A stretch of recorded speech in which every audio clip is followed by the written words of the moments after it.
里面是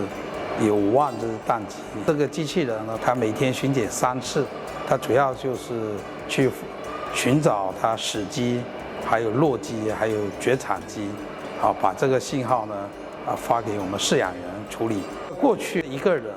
在这里面要找这个死鸡这一个项目，他最少都要花半天的时间。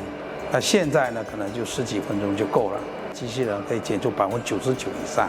我们接下去还会让它搭载更多的传感器，比如说我们会去听鸡的鸣叫声、咳嗽，还有鸡的打斗异常，还有这空气质量等等的，它就会提前发现它的健康状态。